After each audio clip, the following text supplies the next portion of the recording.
Nos encontramos en el libro de Apocalipsis, estamos todavía en el capítulo 2.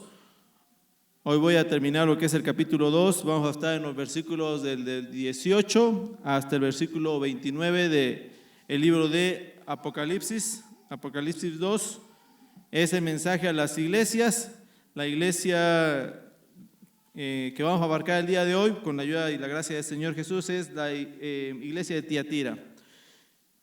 Y bueno, sigue con tu vista la lectura. Voy a dar lectura a través del micrófono para que lo puedan escuchar todos. Dice así: y escribe el ángel de la iglesia en Tiatira, el Hijo de Dios, el que tiene ojos como llama de fuego y pies semejantes al bronce bruñido, dice esto: yo conozco tus obras y amor y fe y servicio y tu paciencia, y que tus obras postreras son más que las primeras.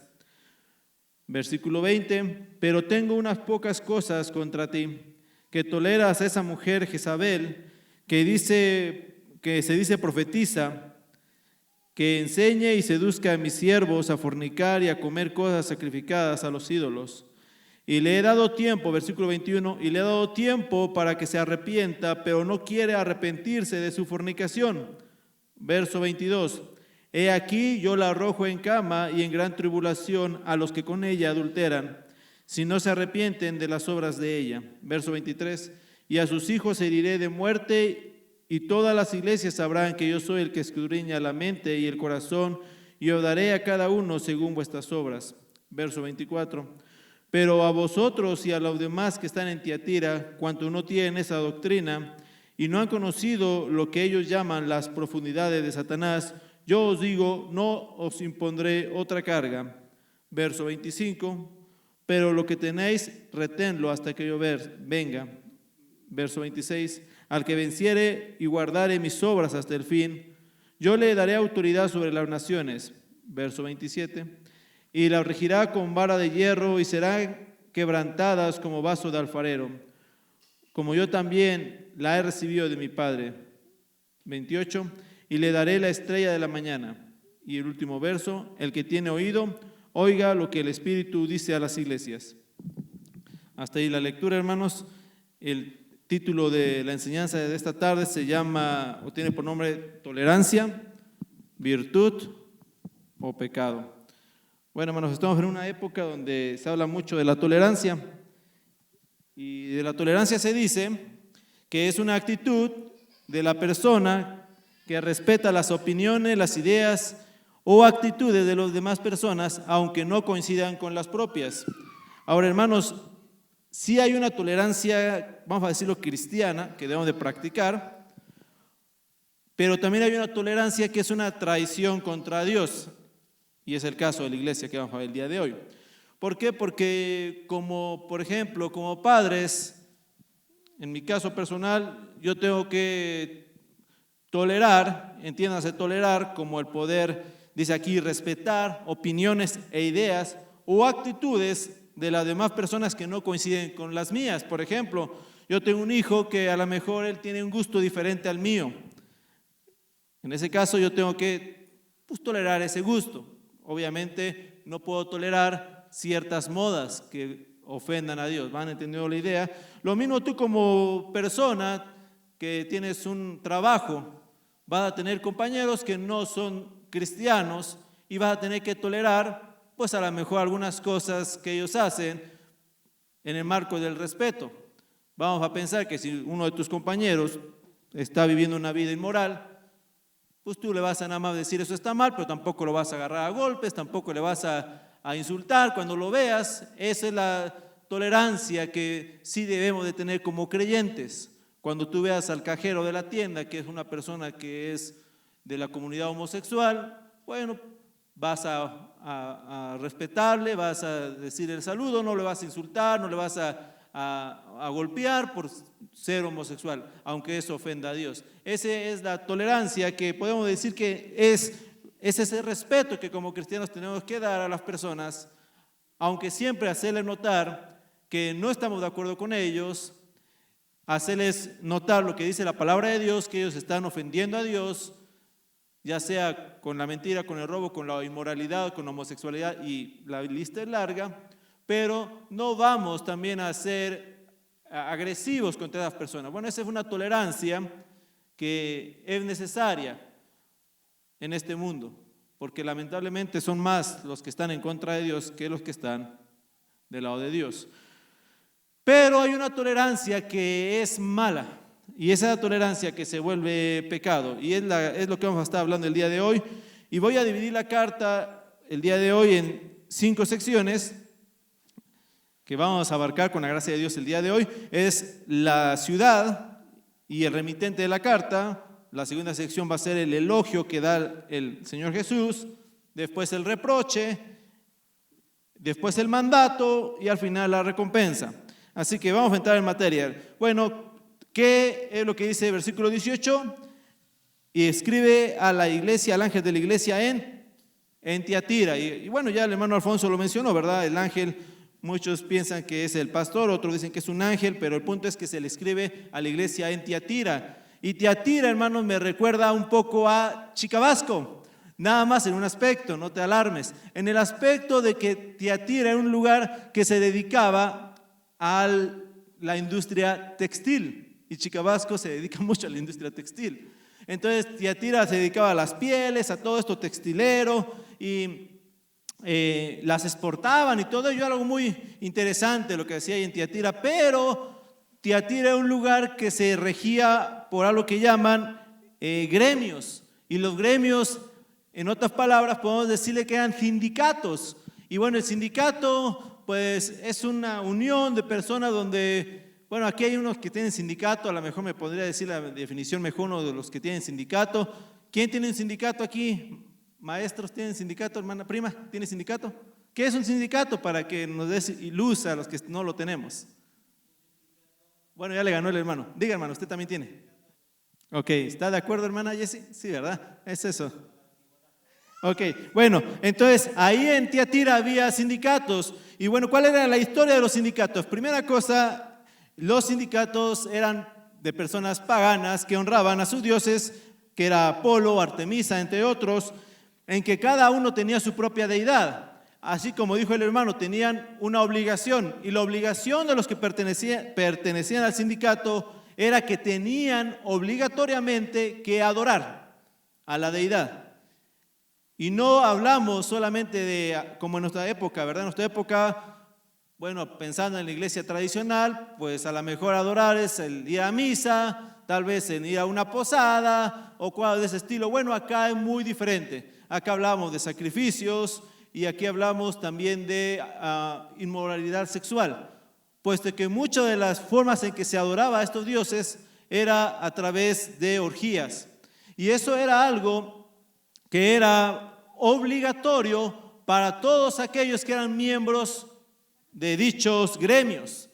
Ahora, el problema es que si tú no eras miembro de este gremio, tú no podías trabajar. No había forma de que tú pudieras tener un trabajo porque no pertenecías a estos gremios. No era tan fácil como a lo mejor pensar, bueno, ¿por qué no se hizo independiente, etcétera? No era fácil. Tal vez era imposible. Tanto así que los que no tenían un gremio al cual pertenecían, se tenían que limitar sus recursos, tanto así que quedaban algunos ya en la pobreza, porque no podían trabajar. No había forma de trabajar. ¿Cuál era el problema que se estaba dando en este lugar, en Tiatira, en esta ciudad? Bueno, el problema es de que cuando llega el evangelio y se predica, obviamente se predica a las personas que pertenecían a los gremios, y pasa algo interesante, como pasó en Chicabasco, que algunos se arrepintieron de sus pecados. Algunos de los que eran miembros del gremio dijeron, yo sí creo en Jesucristo, y le compartieron de qué se trataba el camino del Señor Jesús. Entonces surgió una situación y un dilema, y el dilema que surge en Tiatira es este: ¿hasta qué punto tenían que tolerar las actividades del gremio? Y la pregunta del millón para los hermanos de Tiatira era esta: ¿puedo seguir siendo parte del gremio y ser cristiano? Esa era la pregunta que ellos tenían que contestar. ¿Puedo seguir siendo parte del gremio y ser cristiano? Es interesante, lo vamos a ver, vamos a ir respondiendo esta pregunta. Porque eso era un gran problema y una gran preocupación para algunos cristianos. Y vamos a ver un poquito de quién era Jezabel y qué es lo que enseñaba. Vamos a hablar un poquito del que escribe la carta, Jesucristo. Hace 15 días, para la iglesia anterior, que era la iglesia de Pérgamo, Jesucristo se presentaba como un juez y un verdugo. En esta ocasión, Jesucristo se va a presentar como el que todo lo ve. Versículo 18 dice, el que tiene ojos, ¿como de qué? De llama de fuego. Un comentarista, Simon Kistemacher, él dice, con ojos llameantes nada lo elude, ya que afirma que escudriña los corazones y las mentes. Nada pecaminoso puede entrar en la presencia santa de Jesús ni ocultarse de ella. Con sus ojos de fuego llameante disipa las tinieblas y consume las impurezas. Bueno, todos estos ¿cómo decirlo? Atributos o características, recuerden que son en un sentido figurativo. No quiere decir que Jesucristo tuviera unos ojos así con lumbre como endemoniado, no es así. O como en las películas, como lo ponen ahí a los malvados, no. Solamente habla de que Jesucristo tenía o tiene el poder de ver todo. De hecho, el versículo 23 lo dice, versículo 23 que lo leímos ya. Y todas las iglesias sabrán que yo soy el que escudriña la mente y los corazones. Así que Jesucristo se presenta como aquel que escudriña todo. Y sabes, el problema o el gran dilema que va a surgir en la iglesia de Tiatira tiene que ver con y es la palabra que el Señor me ha puesto durante 2 semanas, con la sinceridad. Y me encanta cuando el hermano Alfonso, sí era el hermano Alfonso, que nos decía acerca de lo que era la sinceridad con la ilustración de las vasijas, ¿verdad, hermano? Que si tú fuiste que nos pusiste la ilustración de las vasijas, que había una sin cera y una con cera, ¿no? Bueno, te lo atribuí a ti y no fuiste tú. Yo me acordaba que eras tú. Pero bueno, la sinceridad, hermanos, tiene que ver con honestidad, con transparencia. Y es importante ello porque muchos de estos hermanos que van a estar acá en la iglesia van a batallar con eso. Por eso Dios dice, o Jesucristo dice, yo tengo unos ojos que van a escudriñar todo. Si realmente dice la verdad o no dice la verdad.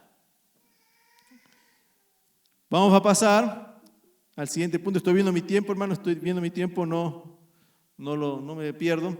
Bueno, ahora hay 2 formas de entender o de ver la situación de que Jesucristo tiene unos ojos que escudriñan todo. Y mira, es bien padre saber que Jesucristo tiene unos ojos que lo ven todo, porque si tú eres un cristiano honesto con Dios y tú te esfuerzas, tú te levantas temprano, tú oras, tú lees, tú alabas a tu Señor, a tu Padre, a nuestro Padre. Tú eres una persona que cuando sales en el carro estás reflexionando en la palabra de Dios. Eres una persona que en tu trabajo le gusta compartir a los demás. Eres una persona que le gusta ser un buen esposo, un buen padre para honrar a Dios. Y es hermoso saber que todo eso que haces por amor a Dios, Dios lo ve. Es hermoso saberlo. Porque a lo mejor te ve por la calle alguien, otro hermano de la iglesia, y él no ve eso. Y tú, como eres una persona que practica lo que dice la Biblia, que la mano izquierda no sepa lo que hace la derecha, pues no le vas a ir a cantar y a decir, hermano, yo hago todo esto por Cristo, como algunos lo hacen, ¿verdad? Y lo puedes hacer para animar, pero yo hablo que hay veces algunos ya están cantando todo, ¿no? Y no es correcto, como que, hermano, yo ofrendo tanto dinero y etcétera. Bueno, al punto que quiero llegar, hermano, con esto es de que es bonito saber que Dios lo ve, que aunque nadie lo sepa, que a lo mejor tú agarras y depositas una cantidad en el alfolí, y los que estamos acá contando la ofrenda decimos, ay, aquí depositó mucho dinero, a lo mejor fue fulano de tal, y nadie sabe que fuiste tú el que dispuso ese dinero por amor a Dios. Pero ¿sabes quién sí lo ve? Dios. Y eso es bien bonito. Es bonito saber que Dios ve todo eso. Entonces, por un lado, ese atributo de escudriñar nuestra mente y nuestro corazón, si tú eres honesto con Dios, es algo que te llena de aliento y te da ganas de seguir sirviendo, porque dices, Dios ve lo que yo hago en lo secreto. Pero por el contrario, si tú eres una persona que tienes dijera el hermano Miguel Núñez, una dicotomía, ¿verdad? Una vida doble, pues no te va a gustar mucho ese atributo, ¿verdad? Porque vas a saber que Dios ve lo que estás pensando en este momento. Dios está viendo lo que estás viendo en este momento, dónde pone los ojos, si en la hermana que no es tu esposa, o en el hermano que no es tu esposo, o en la palabra de Dios. Dios sabe qué hay en tu mente, hay en tu trabajo. Dios sabe por qué no has desinstalado tal vez el Facebook, cuál es tu verdadera intención. Dios sabe cuál es la verdadera intención de cada mañana, llegar a saludar a aquella compañera de trabajo, a aquel compañero. Dios sabe todo ello y en ese caso, si no eres recto delante de Dios, pues no te va a dar mucho gusto el que sepas que Dios ve toda tu mente y tu corazón tal cual es y que no lo puedes engañar a Él. Así que esta es la situación, esto es lo que se refiere con esos ojos llameantes. El elogio, dice el versículo 19, yo conozco tus obras y amor y fe y servicio y tu paciencia y que tus obras postreras son más que las primeras. Bueno, el hermano Christemacher, el cual ya les comentó uno de sus comentarios, él agrega, la iglesia, dice, no podía recibir alabanza mayor que la que se expresa en estas palabras. Tus últimas obras son mayores que las primeras. Esto quiere decir que sus obras de amor, fe y servicio y perseverancia crecían constantemente. Con respecto al amor, Tiatira recibió palabras de alabanza, en tanto que Éfeso la recibió de condena. Hermanos, había una parte de la iglesia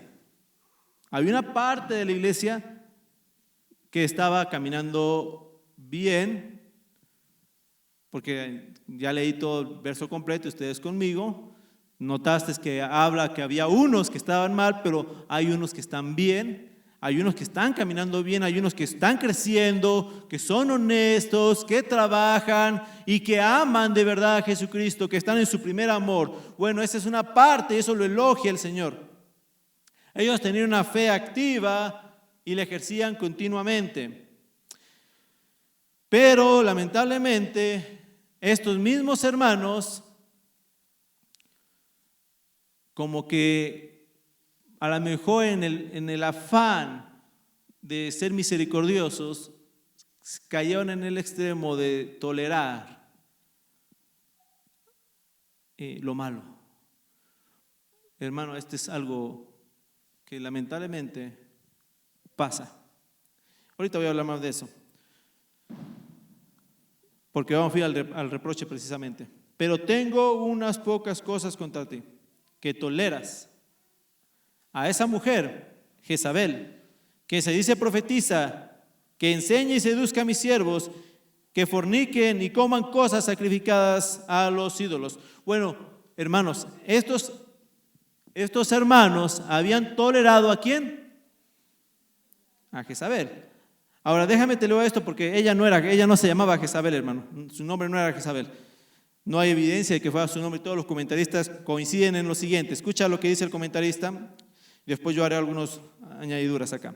El nombre de Jezabel se refiere a la esposa del rey Acab, quien se había casado con una princesa de Sidón. Jezabel instó a Acab a que adorara al dios pagano Baal y a la diosa Acera, y a que construyera un templo y una imagen sagrada. A la mujer en Tiatira se le da el nombre de la esposa del rey Acab, quien se llama a sí misma profetisa. Esta mujer ocupa un puesto importante en la iglesia porque era maestra, pero su instrucción era engañosa. Persuadió a la iglesia para que entrara en relaciones sexuales ilícitas en los templos paganos y para que comieran en ellos el alimento que había sido sacrificado a los ídolos. No sorprende que a esta mujer se le dé el nombre de Jezabel, porque su homónima en el Antiguo Testamento persuadió a Israel para que rindiera culto a Baal, el dios de la fertilidad, y a Acera, la diosa de la fertilidad. Bajo el pretexto de la religión, las personas cayeron en el pecado de inmoralidad sexual con todas sus consecuencias nefastas y en el pecado de apostasía al comer alimentos en los templos paganos. Y esto es lo que estaba pasando, hermanos, en Tiatira. Entonces se encontraba esta mujer que se llamaba profetisa, y lo que hacía esta mujer era que esta mujer hablaba acerca de que podía haber comunión con los gremios. Hagan de cuenta que ella veía la situación y decía, bueno, yo sé que están los gremios, yo sé que tú tienes que acceder a todo ese tipo de cosas, pero no te preocupes, porque mira, se comprende porque es parte de tu trabajo. Hagan de cuenta si en nuestros días alguno de los miembros de la iglesia estuviera siendo un doctor que hace abortos. Entonces yo les digo, mira, no pasa nada, es tu trabajo, tú sigues haciendo abortos, no lo puedes evitar. A lo mejor otro hermano trabaja en un bar de los que preparan bebidas, donde hay mujeres, donde hay mucho vicio, y yo le digo, hermano, usted lo tiene que hacer, es su trabajo, de algo tiene que vivir, y así sucesivamente. Esa es la idea de lo que predicaba Jezabel. Ella decía, no pasa nada, si trabajas, pues es algo profesional, lo tienes que hacer. Oye, pero había algunos que tal vez se oponían, pero esta mujer era muy habilidosa. Y estaba no solamente haciendo ello, sino que ella aún, la Biblia dice, que hacía que las personas cayeran en fornicación. Esa era una mujer tremenda la que está acá. Y eso era lo que estaba pasando, porque la iglesia estaba entonces tolerando el pecado y estaban permitiéndolo parte de su vida. Esto es antes del gnosticismo, hermanos.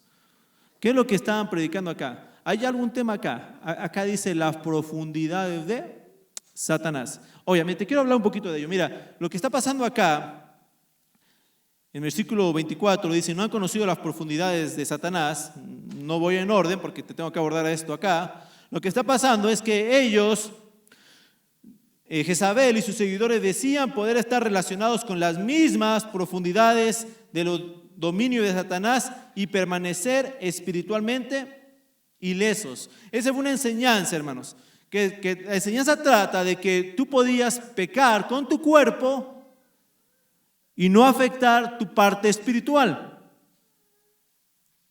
Como que hacían una división. Entonces tú podías estar por un lado adulterando y no pasaba nada si el día domingo ibas a la iglesia, porque nuevamente no lo hiciste con tu espíritu. Decía que era libre para vincularse con el mundo de Satanás y participar en pecados del cuerpo sin dañar el espíritu. Y sigue diciendo, como el espíritu pertenece a Dios, su torcida lógica planteaba que ¿qué importancia tiene si el cuerpo va a una fiesta idolátrica y participa en inmoralidad sexual? Se creían libres para explorar el mundo satánico y luego descaradamente venir y adorar a Dios. Este tipo de personas lamentablemente las sigue habiendo. Y es el tipo de personas que piensan que pueden llegar a vivir una vida doble, que pueden vivir en la semana en el pecado, haciendo diferentes pecados, válgame la redundancia, y venir el fin de semana y adorar a Dios.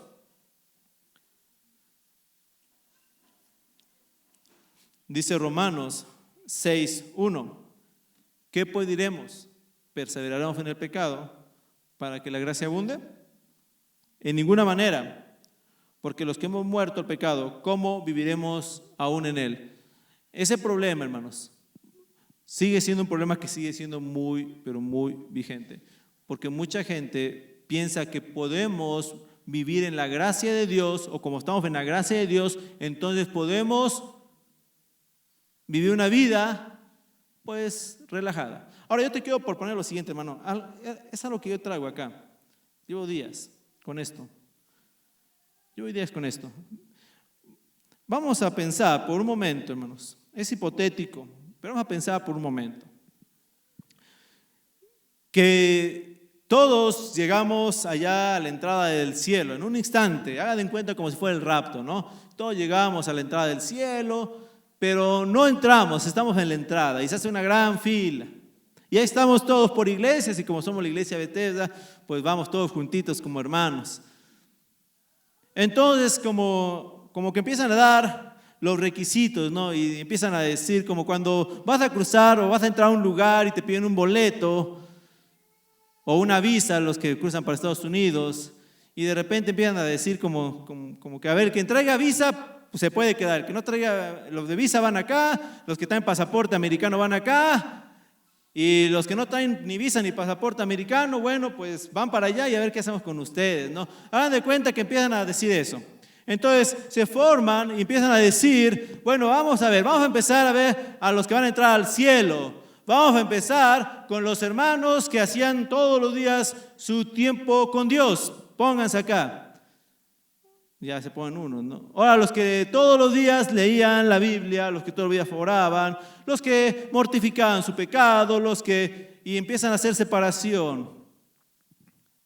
Y por ahí empiezan a haber unos que dicen, pues es que yo sí lo hacía, pero de vez en cuando, y se empiezan a quedar ahí apartados.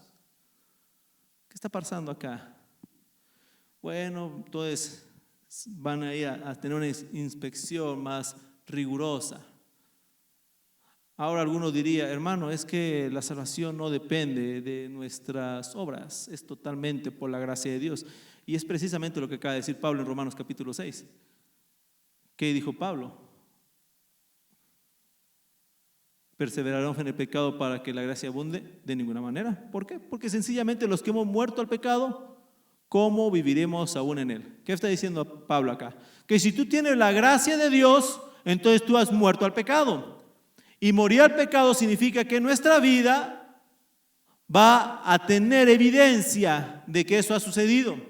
Lo mismo que dice Santiago. Hermanos, quiero llevarte a una reflexión, quiero llevarte a pensar, si tú estarías formado ahí delante de la entrada del cielo, ¿dónde estarías tú? ¿En qué fila estarías? ¿Estarías en la fila de los que todos los días se esforzaron? ¿O en las que la mitad del tiempo? ¿O en las que casi nunca? No lo sé dónde tú estarías, pero yo quiero que tú pienses un momento, porque, hermano, porque si nosotros decimos que amamos a Dios, tendría que haber una evidencia de eso. En la mañana le decía a mis chicos, si ustedes dicen que Jesucristo es su amigo, pues entonces cada mañana y cada día tendrías que estar hablando con tu amigo, porque sería una incongruencia decir que alguien es tu amigo cuando no le aprecias. Si tú dices que Jesucristo es tu Padre, si Dios es tu Padre, tendrías que estar honrando y obedeciéndolo. Si tú dices que Jesucristo es tu Señor, pues tendrías que estar sirviéndole. Pero en ningún momento tú puedes vivir la vida como se te dé la gana, pensando que Jesucristo es tu amigo y que ese amigo es un amigo ciego, tonto y lelo. Eso no es Jesucristo. Jesucristo es como cualquier persona con inteligencia, más que cualquier persona obviamente, al cual si tú te llamas a ser su amigo, bueno, Él te espera todas las mañanas a que tú vayas a platicar con Él, en el día te espera en la noche, te espera, y no sé si lo haces. ¿A qué voy con eso, hermanos? Que hoy en día podemos tolerar una vida que tiene faltas delante de Dios. Y mira, si Dios no tolera el pecado, tampoco nosotros lo debemos de hacer. O sea, si Dios no tolera el pecado, tampoco nosotros lo debemos de hacer. Oh, wow, faltan 11 minutos, hermanos, para que se acabe mi tiempo. Vamos a avanzar un poquito. Ok, hoy en día, hermanos, lamentablemente la enseñanza de Jezabel sigue existiendo, porque se sigue predicando en muchos púlpitos mentiras y la gente lo sigue tolerando, porque en muchos púlpitos, hermanos, se tolera el pecado. Ya no se habla acerca de santidad. En muchos púlpitos, el mismo pastor se enamora de otra de las mujeres, se divorcia, se vuelve a casar y en todo el proceso sigue predicando. No pasa nada, pues es el ungido de Jehová, ¿verdad? cosa que no es así. El ungido de Jehová no somos los pastores. En otras iglesias, bueno, ya se empieza a aceptar que el ministro de alabanza pues sea homosexual y no se le dice nada. Canta bien, no vamos a encontrar otro que cante como él, ¿no? El fin justifica los medios. Se justifica que la maestra de niños pues esté siendo infiel a su marido, pero no pasa nada porque pues igual nuevamente hay que tener misericordia de la hermana, no hay que juzgarle. Y caen en una situación de no juzgar a nadie y no juzgan a nadie, sino todo es amor, todo es corazoncitos, abracitos, y hermanos terminan tolerando el pecado. Y hermano, a lo mejor tú dices, hermano, es que lo que pasaba en Tiatira es mucho peor. Te voy a decir que no es verdad. Mira, hoy en día, como había dicho, en ese tiempo hacían algo interesante la gente a los dioses. Había algunas estatuas de dioses que eran de metal. Entonces se le prendía fuego a la estatua y las estatuas tenían sus brazos así y tenían lumbre y llegaban los padres y agarraban y ponían a sus bebés ahí. ¿Y qué creen que pasaba con el bebé? Se moría. Y entonces tú dices, oh no, qué horror. Pero te digo una cosa, si lo de ese tiempo vienen a esta época y ven que la madre matan a sus hijos y los despedazan antes de nacer, ellos dirían, ustedes son más animales que nosotros. Porque nosotros por lo menos esperamos a que nacieran, ustedes ni siquiera les permiten el respirar. Antes de eso los matan. Así que, hermanos, hay muchas iglesias que tristemente no tienen problema con eso.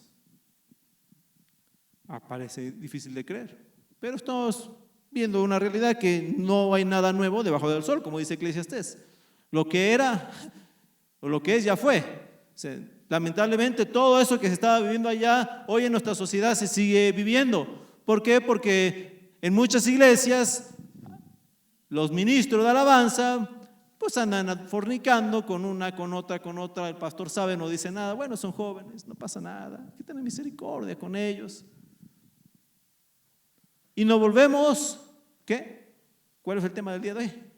Tolerantes, no pasa nada, hay que darle chance, hay que darle chance.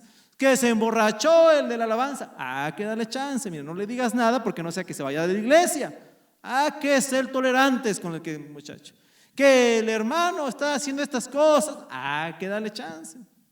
No le digan nada porque no sea que piense que lo estamos juzgando y nos tache de falta de amor. No, déjalo ahí. Hermanos, eso pasa en muchas iglesias y en esta iglesia no puede pasar. Porque Jesús le dice a la iglesia, tengo contra ti que has tolerado a esa mujer, Jezabel. Y hoy en día Jezabel, hermanos, puede venir de muchas maneras. Tengamos cuidado, porque hay una advertencia aquí en la historia. Y el versículo 21 dice que Dios dio tiempo para que se arrepintiera esta mujer, pero no lo hizo, no se arrepintió. Entonces, ¿qué pasó? Bueno, dice que la arrojó en cama, a ella y a otros. Cuando dice que la arrojó en cama, no fue para que se durmiera, la arrojó en cama porque la arrojó enferma, y muchos comentaristas coinciden en que esa enfermedad fue de muerte. Así como dice la carta de los Corintios cuando habla acerca de los abusos de la cena, que dice que muchos que habían dormido. Porque hermanos, el venir a una iglesia y el jugar con las cosas sagradas es peligroso. Yo por eso le digo a los chicos de alabanza, estar aquí no es cualquier cosa, es muy delicado estar al frente, porque son cosas sagradas y tenemos que darle lo mejor a Dios y de una forma íntegra, sincera y transparente, lo que no hubo en esta mujer, porque hubo un castigo de parte de Dios contra esta mujer. Y dice, y a sus hijos heriré de muerte. No está hablando de hijos literalmente físicos, está hablando de todos los que la seguían, todos los que la seguían esta mujer. Todos los que seguían esa enseñanza. Ahora, Muchas veces, hermanos, las personas están en las iglesias y no están muriendo. Bueno, porque también hay otro nivel de la muerte, ustedes la saben. Hay una muerte que también la Biblia llama una muerte, una segunda muerte, una muerte espiritual. Así que tal vez en este mundo muchos pues no mueran físicamente al momento de pecar o de vivir así, pero delante de Dios, si no se arrepienten, van a ser alcanzados por esa segunda muerte que dice la Biblia. Y sus hijos heriré de muerte, y todas las iglesias sabrán que yo soy el que escudriña la mente y el corazón, y os daré a cada uno según vuestras obras. Qué fuerte lo que dice el Señor. Aquí Jesús viene y va a dar a cada uno según sus obras. El mandato, versículo 24, no os impondré otra carga. ¿A quiénes? A aquellos que no habían seguido las cosas de esta mujer, dice Jesús, no os impondré otra carga, pero lo que tenéis, reténlo hasta que yo venga. Y aquí, hermano, yo quiero proponerte dos interpretaciones de esto. La primera es que Dios no le iba a imponer más mandatos a ellos, solamente el mandato de amar a Dios, nada más. No iba a poner más mandatos como hacen muchas personas en ese tiempo los fariseos y en este tiempo los religiosos, que tienen muchos mandatos. Tienes que hacer esto, vete de rodillas, da dinero, da aquello. Bueno, esa fue una interpretación. La otra que se propone es que al no decir que le iba a imponer más carga, era que no iba a darle, que ellos tenían que soportar los pecados de la iglesia y que no iba a mandarles ya más. Hagan de cuenta que los cristianos que estaban ahí estaban soportando todas las cosas que estaban pasando ahí, todo ese pecado. Y dice aquí Jesús, no les impondré más cargas, o sea, como que ya no les voy a mandar todavía más problemas de los que ya tienen. Y eso es lo que las iglesias no queremos. Todas las iglesias batallamos con ciertos problemas y a veces no queremos que haya más problemas. Muchas veces acaba de cerrar un problema cuando ya empieza otro nuevo problema. Bueno, acá podrían ser una de estas dos interpretaciones. Entonces vamos a ir con dos aplicaciones. Tengo 3 minutos y te la doy así en 3 minutos. Número 1, hermano, Dios no te está pidiendo nada difícil. Dios no te pide nada difícil. Lo único que te pide Dios es lo que siempre te ha pedido. ¿Qué es lo que siempre te ha pedido Dios? ¿Qué es lo que? Que lo ames. Nada más. No te está pidiendo otra cosa. Ámalo con todo tu corazón, con toda tu alma y con todas sus fuerzas. Y fue lo mismo que le pidió a la iglesia de Éfeso. Y va a ser lo mismo que le pide a todas las iglesias, porque es lo que Dios quiere de sus hijos. Lo mismo que tú como padre quieres de tus hijos, que te amen. Y el amor incluye todo. El amor incluye respeto, el amor verdadero incluye la entrega, el amor verdadero incluye tantas cosas. Bueno, simple. Dios quiere que le amemos.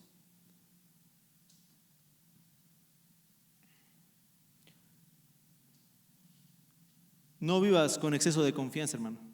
Dice 1 Corintios 10:12, así que el que cree estar firme, mire que no caiga. Es importante, hermanos, que tú ames a Dios y al mismo tiempo cuides tu vida. No te confíes, hermano, no dejes de... Y hoy en la clase de varones, los varones, quédense, vamos a estar hablando un poquito precisamente del tema de la iglesia, de congregarnos, y vamos a hablar de otro tema también. Pero, hermanos, es importante que no nos confiemos. Ya voy a empezar como que a dejar de ir a la iglesia porque no tengo tiempo, ya como que voy a bajar a la lectura, ya como que ya leí mucho y oré mucho. No te confíes, porque así empieza uno a debilizarse. Última aplicación. Tenemos que permanecer firmes en medio de este mundo caído.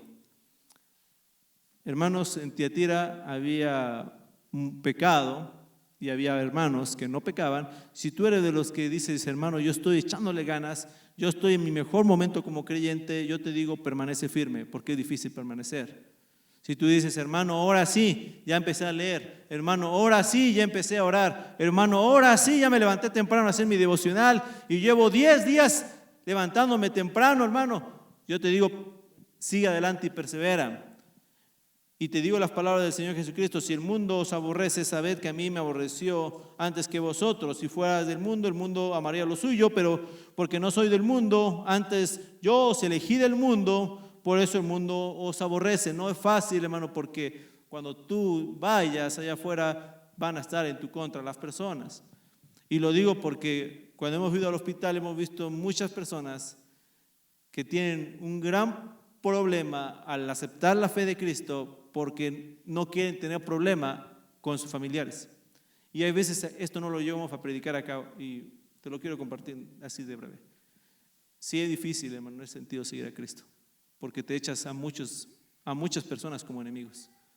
Y ahorita pasó lo del Día de Muertos y algunos no tienen ningún problema con estas fechas. Pero yo sé que todavía hay familias que sus familiares, los abuelos, les dicen, ¿y tú por qué no vas a poner? Yo llegué a la casa de mi hermana Chayito y tenía unas veladoras y le digo, hermana, ¿qué pasó con estas veladoras? Me dijo, me las trajo el vecino, que las prenda, que porque, hermanos, algunos todavía están batallando con eso, con familiares que van y le dicen, pon tu veladora, pon tu veladora. A lo mejor la mayoría dicen, yo no me identifico, pero si alguno hay, no es fácil. No es fácil caminar con Cristo, porque va a haber personas que van a decir, ¿por qué tú no lo haces? Y te van a hablar mal. ¿A poco no querías a tu papá? ¿A poco no querías a tu mamá? Ponle una veladora, préndele esto, ponle aquello. Y yo creo que la mayoría de los que están grandes aquí, pues mis tíos, pues no, ya tienen años que no saben nada de esto, por la gracia de Dios. Pero hay otros que están llegando y nuevos y puede que todavía esté en esas situaciones, donde todavía haya presión social por familiares y por amigos. Y no es fácil. Y no es fácil. Este es un pequeño paréntesis. Y bueno, hermanos, ya se me va a acabar mi tiempo. Solamente te leo la última parte, ya no creo poder abordarla. Al que venciere y guardare mis obras hasta el fin, yo le daré autoridad sobre las naciones, y la regirá con vara de hierro, y serán quebradas como vaso de alfarero, como también la ha recibido de mi Padre. Y le daré la estrella de la mañana. El que tiene oídos, oiga lo que el Espíritu dice a las iglesias. Hermanos, todo hay recompensas para aquellos que son fieles. Y ya no las abordo por tiempo, porque tengo respeto por el tiempo. Así que, hermano, ponte de pie.